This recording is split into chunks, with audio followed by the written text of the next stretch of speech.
Especially in the 18th, 19th century, empires grow and fall, states come and go. Everything happens in rather short time frames. So you cannot even say that something like national borders have ever been stable for a longer time on the European continent. Here you can see Germany's leading role in Europe in the mid-20th century, post-World War II. We rebuilt new states, things settled down a little, and that is the central meaning of this point, becomes permanently different. So borders move constantly. So when we understand that, or after we have understood that, so we have finally understood what the Pirate Party has been saying already last year in their election spot. Borders are so 80s. Borders are so 80s. And this Europe within which we keep playing out national interest against each other, no matter if we're talking about refugees, again, European problems, boats in the Mediterranean Sea are being renationalized, and then we have someone, the head of a state, I don't even tell you the country, this person says, I took care of Europe. I took care that no more refugees come into our country. But exactly this renationalization is the perversion of Europe, and is actually a perversion of everything that Europe stands for, which is democracy, human dignity, rule of law.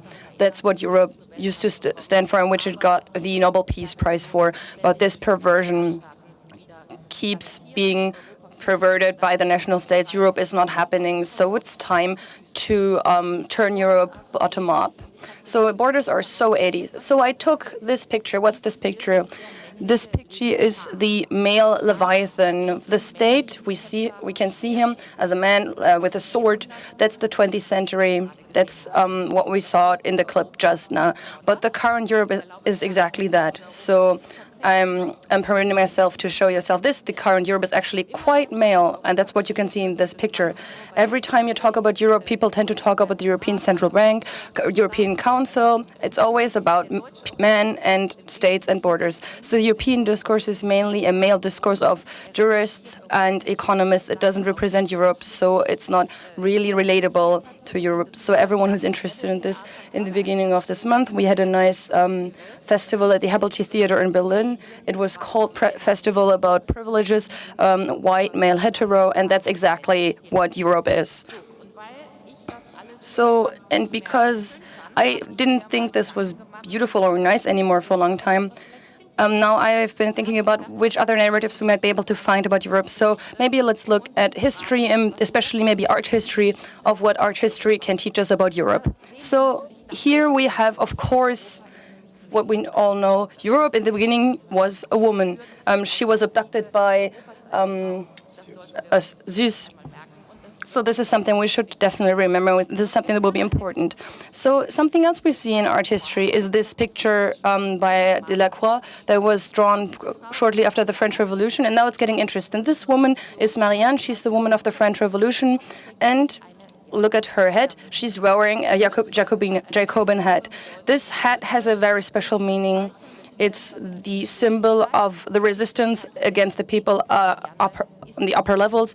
Marianne is fighting against the higher classes. She's for the Republic. So let's go a step further. What else can you find if you go through art history? Again, we see a woman. In this case, she's Freedom, drawn in 1891.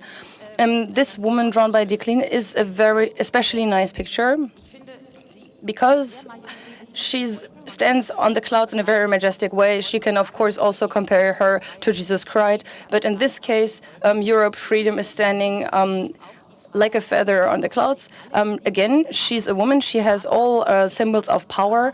The eagle, the symbol of worldly power. On the other hand, a palm tree, which is the symbol of the Res Publica Christiana. which is a symbol of the godly almighty power. So freedom is reigning the world. So just slightly leaning against a stone, she's standing on the clouds. She rules everywhere, past national states and past borders. And what is she wearing on her head? Again, a red Jacobin hat, which is exactly the hat of the French Revolution. Drawn in 1891, this hat is also the sign for resistance against the higher classes, and it is the hat of the sovereign people. And this hat has a 100-year-old tradition. It was not invented during the French Revolution. It is actually 2,000 years old. This hat was already worn by the Amazons when they defeated the Thracians. It symbolizes, in the end, or it used to symbolize bull's testicles that men used to put on their head, that people used to put on their heads. In the past, that's what the hat of the French Revolution means. So the Jacobin hat actually goes back to an imitation of bull's testicles. So this picture of the Queen doesn't have anything to do with the Leviathan that I showed you before, who is represented as a man mighty with a sword. But this Leviathan national state, which is what you were crushing right now, and which is keeping Europe from becoming. So woman, freedom, the Jacobin hat as a sign of emancipation from the higher classes, as a symbol of the Republic, are something that's opposed to national states, opposed to borders, and opposed to male power. So there's three very powerful pictures in art history that tell us the following. Europe is a woman, the Republic is a woman, freedom is a woman. The European Republic is under construction means that the male Leviathan and the male national state is to be overcome. Europe is freedom, Europe is emancipation from the national states, and it is free and only thinkable as a republic. And because I think this is so interesting, I started to cooperate with a concept artist from Berlin, and we tried to come up with the Republican hat of Europe, and that's what I brought with me. And this hat is a completely different symbol for Europe, a Europe within which we are trying to realize the idea of political equality of all citizens. So you can use the inside and the outside. On one side, it's blue, on the other side, it's green. And because I'm standing here, I'm putting it on my head right now, because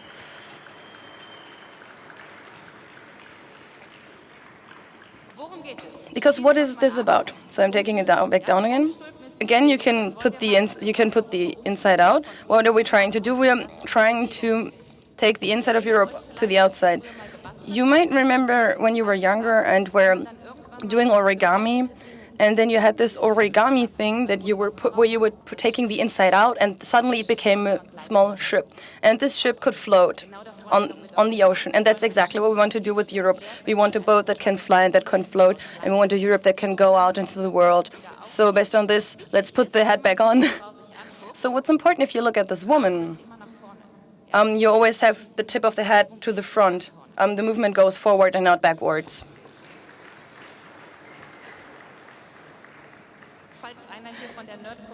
So if anyone from the nerd community here already has a successful startup, the artist who produced this hat would also like to sell it, but let's talk about that later. But let's continue with this movie about art history, women emancipation, and so on. What else is Europe? So that's also Europe. Conchita Wurst, who won the Eurovision Song Contest of 2014 with her song Rise Like a Phoenix, something that we'd also want to have from Europe. This picture also doesn't have much to do with Brussels. Conchita Wurst, and to a certain extent, is also Europe.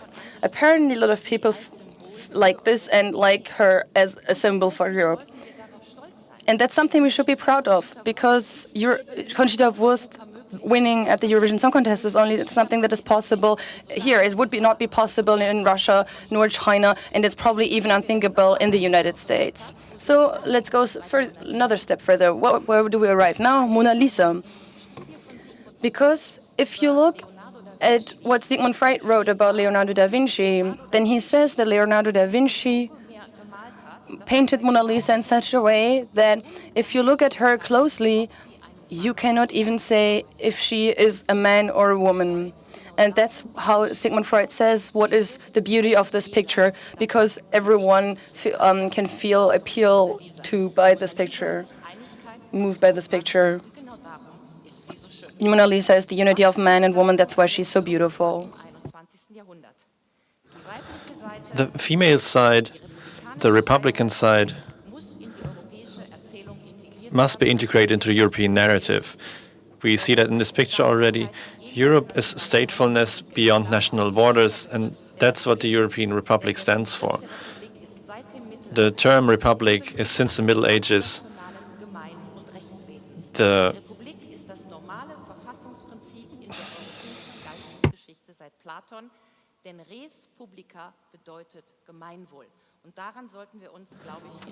has always meant a transnational construction, and that's what we should think about in this current day in Europe. The European republics under construction, national borders must fall. They have already fallen. We have the euro, we have Schengen.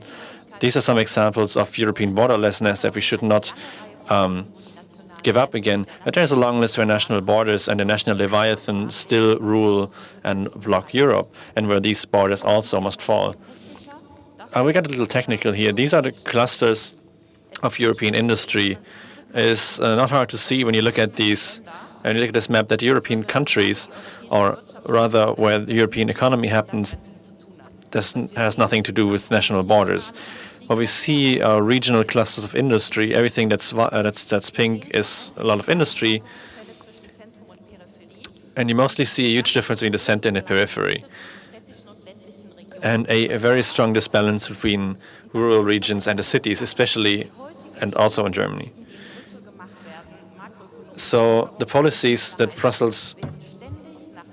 made in Brussels today are always designed along national borders, whereas the actual economical and industry values are generated outside national borders. If you look at a German car like a BMW, it's not a German car. They have seats from Italy, parts from Slovenia, and in the end they show up in German export statistics. So we always have national economies compete against each other, but if we look closely, we can see that Slovenia, for example, isn't even a nationally autonomous economy. Their economy basically lives from 4 large German companies, and if they move out tomorrow, then Slovenia has no more national economy. So that brings me to my point. We still measure in national terms what is not which is not measurable nationally. Productivity, exports, and so on. It doesn't make sense to have export statistics on a national basis inside a common economical area. We don't measure the differences in exports between Saarland and Hesse, and if we did that, Saarland would not be a export world champion. So we have to start to understand Europe as one common economy and one common economic statistic. And then we would realize that we currently put states and citizens in competition with each other. And that doesn't make sense, because currently we're operating with different social standards, different pay, different rights, and especially Germany has damaged other economies a lot, especially through wage dumpings.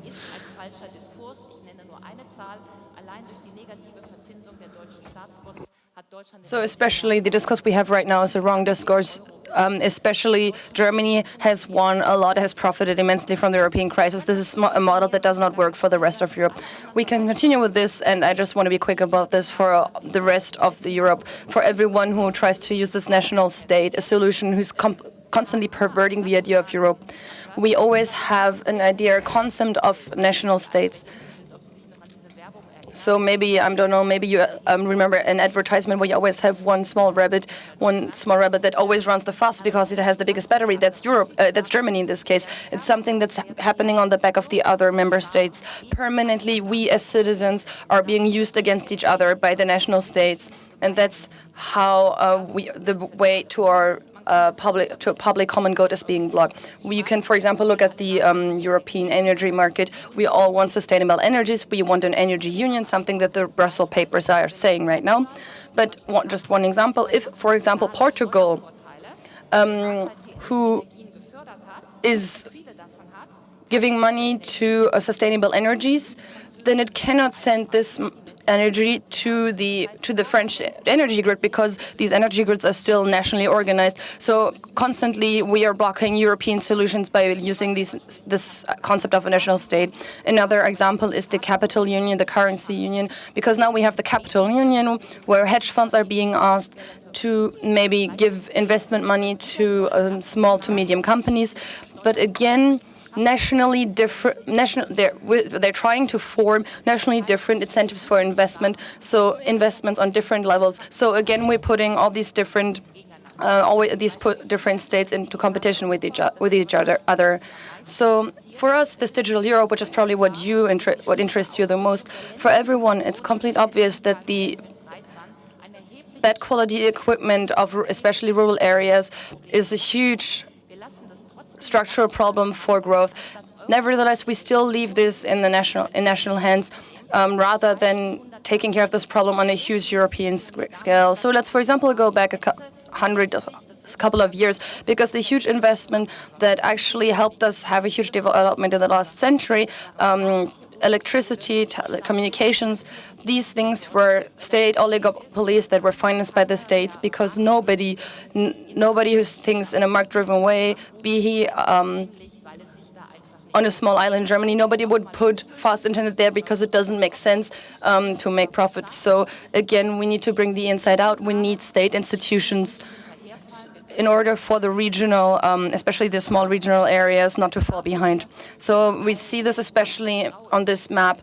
Everywhere where it's gray, we have rural areas that have been left behind. So the Europe that we want is not one that should be national, but it should be regional and decentralized, but at the same time network based on an infrastructure that is being funded by the European Union, digital ICT, transport, energy, so that we can have all regions on an equal level, and so that the rural structure is not something that's being left behind anymore, but on the contrary, for rural regions to become the backbone of societal discourse again, and who can help to create the future products that the European Union needs to produce. Regional electromobility,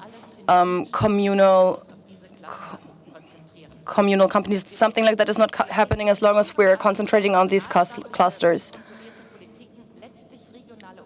So actually, we're bringing out regional differences and are not using them by focusing on national states. So now we're going from economy to politics. So these regional differences are catching up with us. The social crisis that we have today is, in the end, also a crisis of rural and versus urban areas.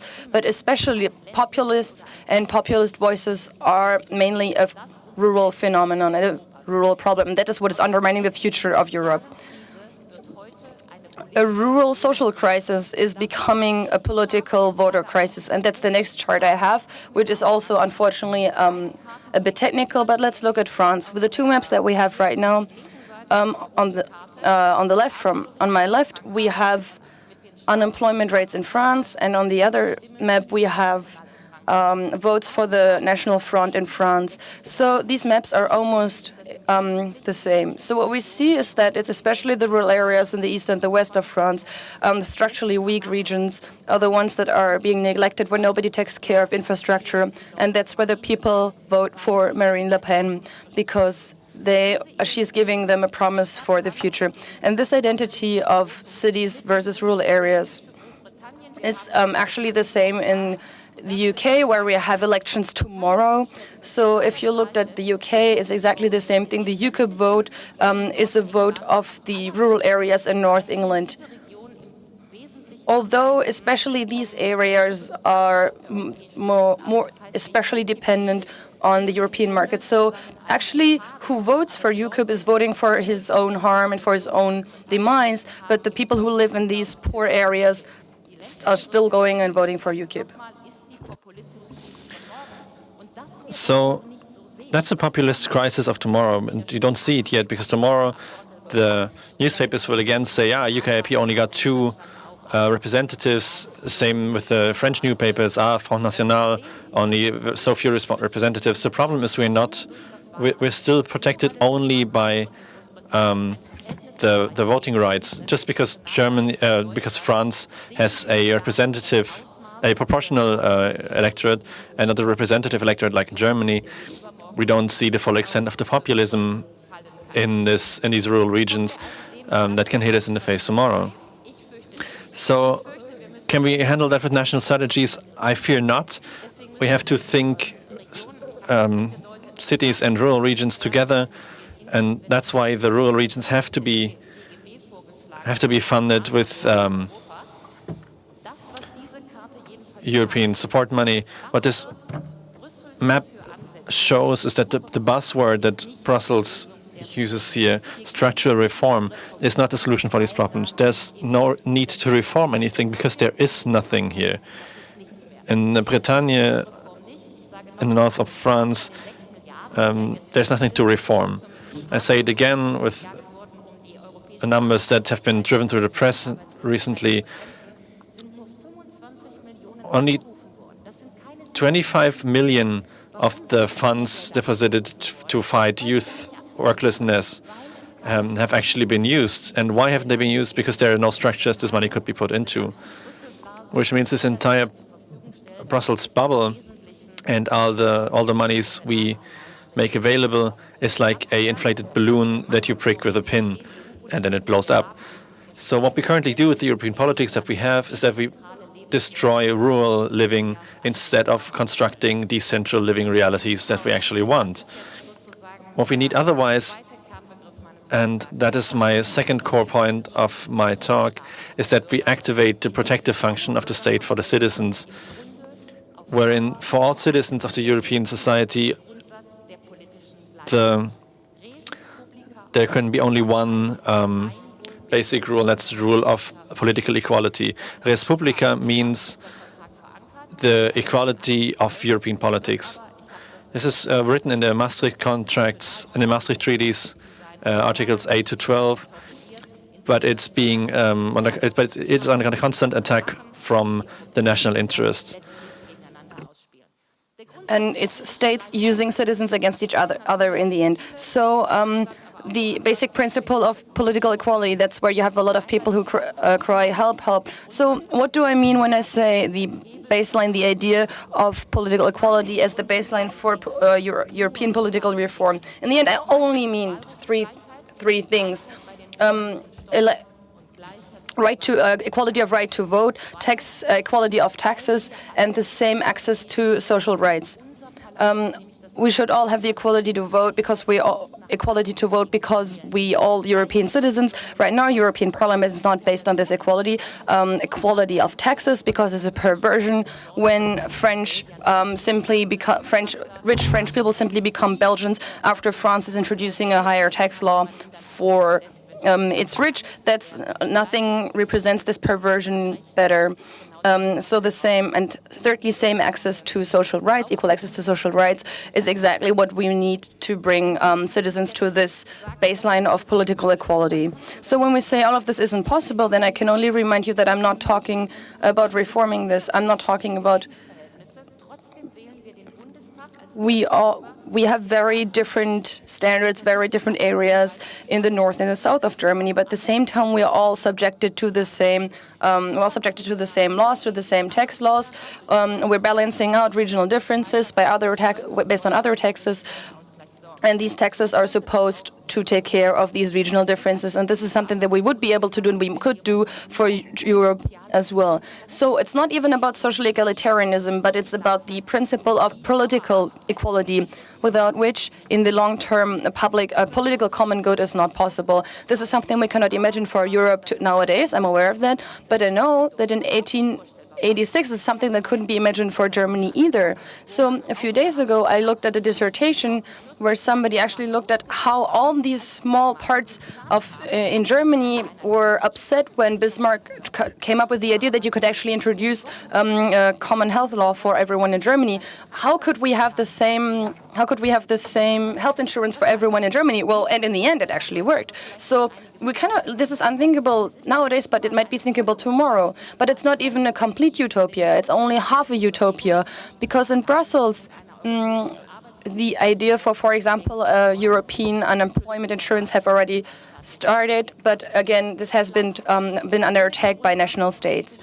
But at the same time, still, without the principle of political equality, we cannot build a European common good. So this is something that we should use as we should make our aim. So at the same time, the good thing is that European citizens have already accepted this idea of political equality.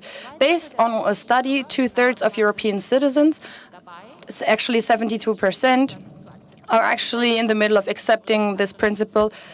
In Germany, it's actually 58%. That would mean European minimum wage, European unemployment insurance, things like that. So now we might ask ourselves, are European citizens further than the European elites? Because that's what it seems to be. The fact that Europe is not working is not because of the European citizens. They are ready for this Europe. They're ready to imagine this Europe. Actually, the problem are the national elites who right now are being pressured in a populist way and are trying to live up to this populist pressure. So what are we offering? What should we offer a Europe that doesn't want to build what a generation that is running around here and what everyone's already living? Recently, I heard about the situation where we had a young German woman who lives in the UK and who, during that time, got to know a Danish guy in the Netherlands who then wanted to move to Denmark with this man. And then they had a child.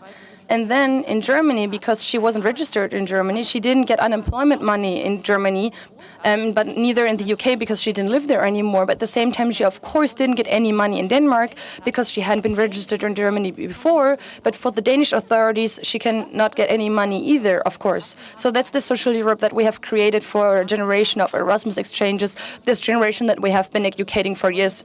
That it doesn't work and it shouldn't work either. That's what we want to abolish. And that these are the last national borders of the Leviathan that we need to destroy.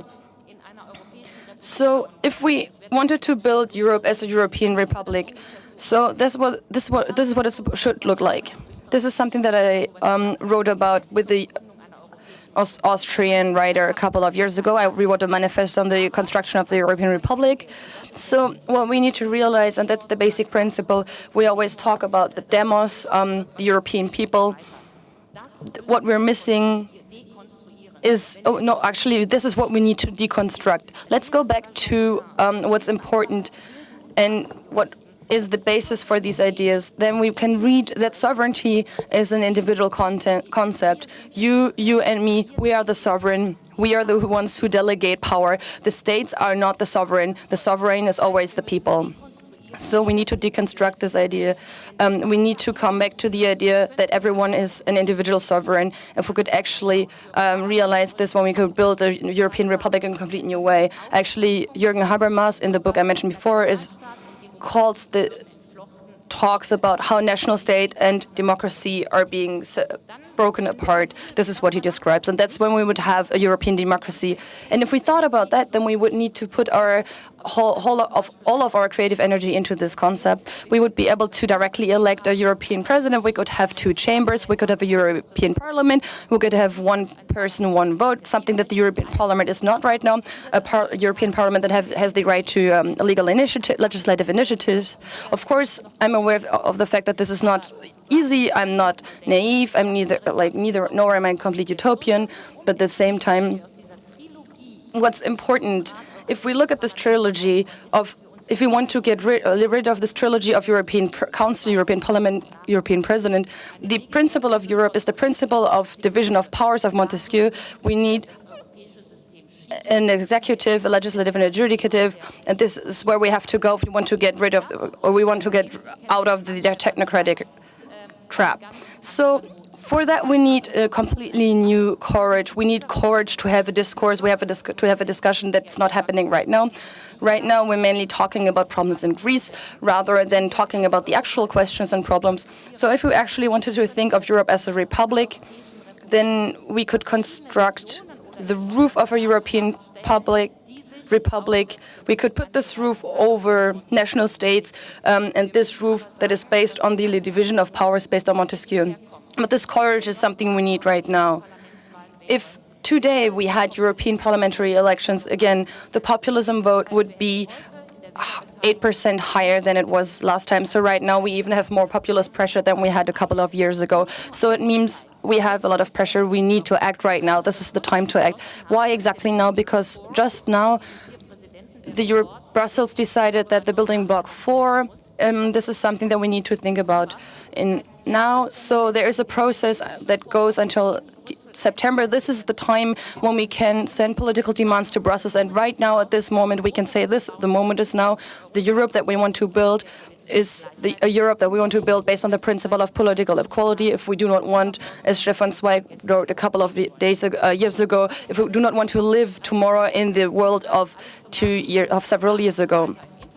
So this is something with a lot of numbers. This was really quick. It is a very complex topic, and we do not want to talk about this in a less complex way. But at the same time, what's important is Europe is not without an alternative. And quoting Albert Einstein, there's no idea that is there. All good ideas were complete illusions in the beginning. And I mean, that's the reason why I'm here at this Republica conference, because that's what we want. We want to think in a new way, and we want to think of the solutions of tomorrow and the day after tomorrow. So now you're asking yourself, how do we come from A to B? I don't know either. The European Republic is definitely not going to be something that's going to be decided upon in European negotiations at the European negotiating table. But at the same time, it's still permissible to think about the future, and it's still permissible to at least have a clear idea of where you want to go and where we want to go and which narrative we actually want to have, because only then can this also have a political impact.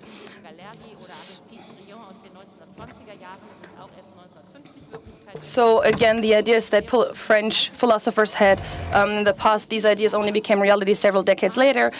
Same for the European ideas that were thought after the Second World War. That is not my aim. So all these things take time, and my aim right now is that we ask the right questions and ask which design we want to have for the Europe of tomorrow, and that we bring up these demands of political equality, that we bring these demands to Europe. So we have to focus on this. 20 years ago, I wrote for Jacques Delors. His idea was always, his basic idea was the timeline. So everything you cannot do now, you have to put on the timeline. You have to have a 10-year plan, 5-year plan. But always, constantly, you have to pay attention that you don't get lost and that you have the right political aims. And that's exactly what we need to take care of now. The European Republic is not reality yet, but it is thinkable. The European Republic is the central idea for thinking the European politics since Plato. It's something that's relatable in all European states. So the only thing it can be about right now is that we, as responsible and emancipated citizens of Europe, have in our hands the complete political reconstruction of Europe. We are always the sovereign. Is that easy? No, it's not easy. It's going to be about creating a common bureaucracy. We need to think about how to deal with small minorities like people from Malta. We need to think about how political arbitrage can happen between center and periphery. How are we going to deal with financial transfers between cities and rural areas, which we need to organize between these different regions? Which political preferences would we discuss? How would we discuss them? Where is the political public? How do we deal with the language? But that's what all of you are here. So something I could imagine is that it should be possible to have a system in Brussels at some point where everyone can have a microphone and talks into this microphone in his own language. And this is something that everyone listens to in different countries in their language, and so they can understand this. So standing here, I can't imagine that this is not something that should be possible within the next 10, 15 years. It's completely impossible to think that Europe should fail simply because of different languages. If India can manage this, this is definitely not an argument for me that European democracy should not work. So right now, if I look at this conference that I've been looking at for 48 hours and all this creative potential that I see here, and I see this creative potential of all these people, where at least only half as old as I am. I can only say, yes, we can. Why shouldn't we be able to do this? If we simply say, yes, we are Europeans and we want a continent where the principle of political equality is something that is valid for all European citizens, something for our future in 10, 15, maybe 20 years. So if we have the aim of creating a community, a political community on this continent, and that is still officially the aim of the European Union and of the Maastricht Treaty of 1992, then this political community can only be based on the principle of political equality of all European citizens. That's the implementation. And that's the idea of right now. That's Europe in the 21st century. And because we didn't simply want to do a talk here, we didn't simply want to do a speech, we are also becoming active. We actually wrote down what I talked about here on 2-3 pages as a political aim, as a political demand, because I'm actually invited as an expert at one of these political hearings in Brussels. We want to bring this idea into the political system. We want to become politically active because the future is ours, it belongs to us. We have this appeal online. There's a website, you can sign this. So my colleague, Victoria Kupsch from the European Democracy Lab, is going to explain this a bit more. She's going to say a few words about this. But I would be really happy if you guys here and everyone else in the live stream who is watching out now outside, if we can convince you that Europe is Europe and you have the choice.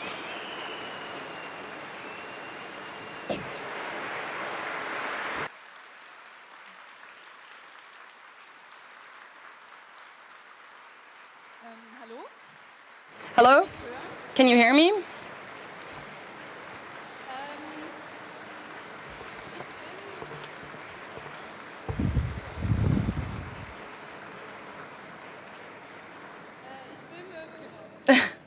Oh, yeah. Okay, yes, exactly. I'm exactly that very colleague that she talked about. So now I have 3 to 4 minutes to talk about an idea that we have, an initiative that we have that was created in a very inspirational cooperation with Ulrike, but which has especially one question in its center. If there's as many things happening right now, thousands of refugees in the Mediterranean Sea, at the same time we have a war in Ukraine, and the established politicians are trying to tell us that Europe is mainly a narrative of peace, then you can see, if you're not maybe over 50, that there's a certain discrepancy between what is being said and what is being done. So what we would like to deal with is to look at what we can change and what we should change. So that's why in total 5 authors have written an appeal that is called Europe, a New Version is Available. You can find this on the website european-republic.eu. And so I'm scrolling down right now. And we have a widget here. So after you've read this, you can sign this appeal as a sympathizer. So what we want to know and what we want to find out with this appeal is where in Europe and where in the world we have Europeans who live there and who think that something should change. What we think should change is what we wrote down in this appeal. There's a section, what we want. Read this. That doesn't mean that you need to agree with all these demands to 100% if you sympathize with this idea. What this is about is to find out where we have Europeans in the world or in different regions in Europe who think that simply the repetition and the continuity of what we have right now is not enough to think in a progressive way. And actually, that's everything. So thanks. Oh, and you can find all of this on Twitter as well. That's why I also had I showed you the hashtag just now. The hashtag is New Europe. And this is going to be online for at least 8 weeks. And we're trying to find at least 4,000 people. So, and now we have a Q&A, 15 minutes, 10 minutes.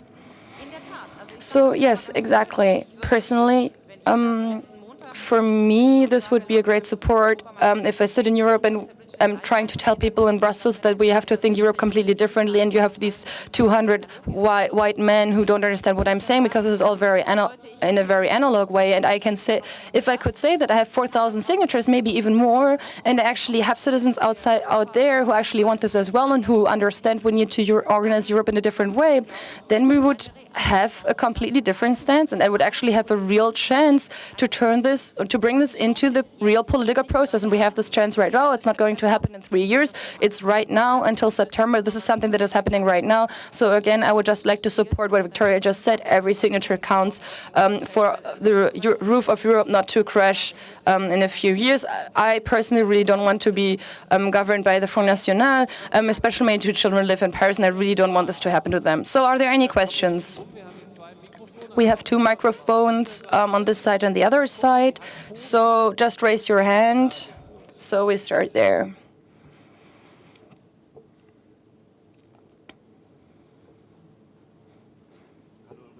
So, hello, Ulrike. After this fantastic documentary on the Troika, where Paul Krugman says what works for Germany cannot work for Europe because Germany is based on exports. Nevertheless, the system that works for Germany is being used for Europe. Do they not understand, or do they do this based on the full knowledge that this is something that's based on the hegemony of Germany?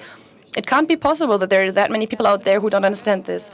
That's a good question, and of course, this is a question a lot of people are asking themselves, everyone who thinks, I would dare to say. I can only say, and that's where I'm coming back to my meeting on Monday, well, I'm in Brussels a lot, and right now something is happening on Monday. It was actually the first time that people actually were much more radical, much more open, and actually talked about these things and asked, can't you understand the 3 apes? Can't you understand? That's something that wasn't even happening 3 months ago. That's what I'm trying to tell you is speak up. We're realizing right now that we're under a knowledge order in the sense of Foucault, something that we've been suffering from especially in the German mainstream, something that has been published, that has been especially enforced in Germany, in the German discourse, where the entire international press, and every Nobel Prize recipient says the opposite. Are we all blind in Germany? So again, take the inside out. How can we manage to take the inside out of this discourse? So we are able to do this the more we try to do this. But there is now a certain receptiveness. So the question is good, but the only answer is be loud. So further questions? Hello. Frank Siegert is my name. Thanks for all the optimism. I have a small question concerning the sub-aims, the small aims that you talked about, more networking of cities and rural areas. We already have tools, after all, that the system of European institutions is already giving to the civil society. So don't we support the existing system if we are going after the aims and using the tools that this structure is already giving us? Or is that exactly the aim that you have to reach your aims within the system? And also become politically active within the system, and don't simply speak up, but also be someone who can be elected and actually use and understand political institutions as our area. Well, I'm also completely schizophrenic about this thing. On the one hand, I'm standing here and I'm wearing a hat that kind of reminds people of revolution. At the same time, I'm also part of the system, and I'm part of people who are trying to find constructive solutions within the system. As what we discussed just now, that we need to become loud and that we need to bring up political demands that make sense. So at the same time, I cannot give you a clear answer. That's a bit risky. You understand what I mean? We have to be loud. That's the solution for now, I think. Also, what I meant when I was talking about cities versus rural areas, we have a level too many. We are balancing out finances on the European level, and then we're processing them again through the European system. What would make much more sense is to have a centralized European policy where we simply said, well, let's put 10 billion euros into energy grid, into an ICT grid. But so again, exactly this example that I talked about before, how stupid is it to have a turn in the energy process, in energy production in Germany, but then we can't send this energy to Munich or to Bavaria because we can't send it through the Czechoslovakia, because we are the elephant in the room who's turning around us, then killing everyone else. So if we really want to organize this, or if we were really able to organize this in a decentral way, then we could also deal with these regions in a completely different way, because we could finance a European infrastructure and could steer this infrastructure in through national institutions. So this is not even me being a radical left, because this is actually something that parts of the European Commission are already saying. We have for years gotten used to the market regulating everything, the invisible hand taking care of everything. The state is not something that's good. So again, we need to think differently, because the political solutions what we have right now are not what we can use to get anywhere. So we should talk about the republic as a roof, political equality, and then we should have the regions that are relatively autonomous, so that we can get rid of this level where national states are negotiating with each other. So in the end, we actually only have these three big elephants, the UK, France, and Germany, who are dancing with each other, while the others can't really do anything else. They really have to listen to these three. So in the end, it's actually about the deconstruction of these three big elephants, while one of them might actually leave sometime soon. We don't know that yet. So thanks a lot. My name's Nico Kern. I'm from the Pirate Party in North Rhine-Westphalia.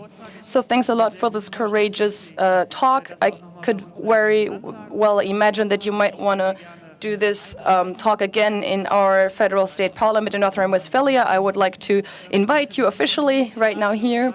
Something I've been wondering. I completely support this idea, and everything you said. But you're demanding citizens to walk forward in a courageous way, progressively. At the same time, I can see that rights that we already have here that are being guaranteed by the basic law, and also on the European level by the European Declaration of Human Rights, that these rights are being trampled upon by the players that we have, by the European Union, and that what is happening is nothing. There's silence. We accept that rights are being limited and are being trampled upon, basic rights. So first of all, I would be very happy if, again, it's blaming the wrong people. The people who are here are the ones who are invested. And the ones I want to reach, I won't be able to reach here.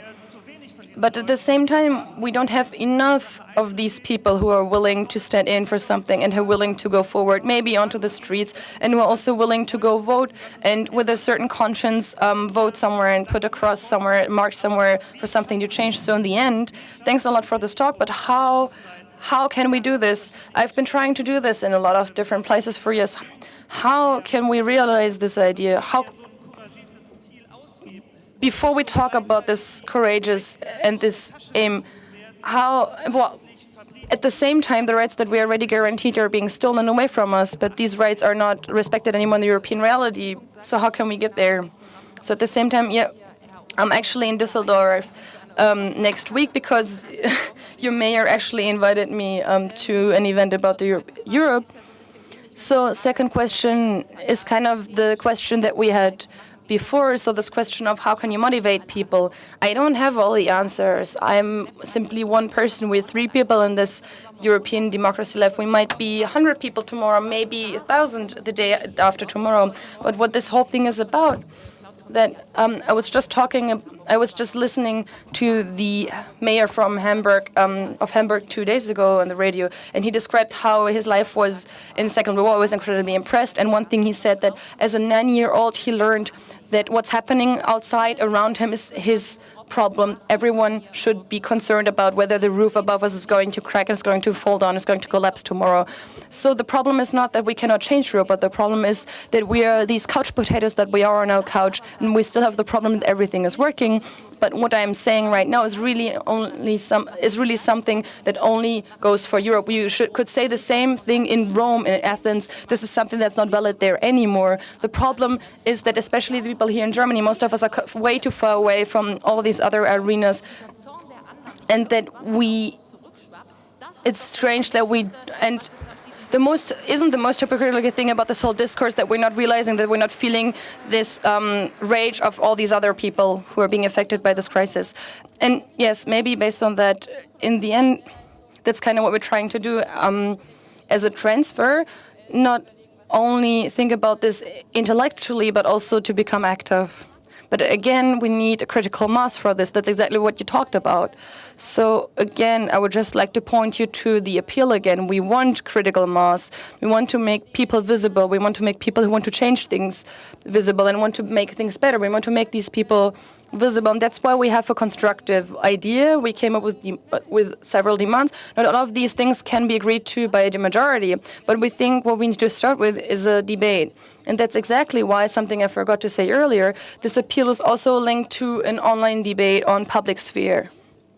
The letter is, on top of that, also translated into 6 languages already. Greek is one of them. At the same time, we also have Italian, French, Polish, German, and in total there's probably going to be 12 translations based on what we know today. So if anyone wants to translate this into a language that we don't have yet, well, yes, please do that, definitely.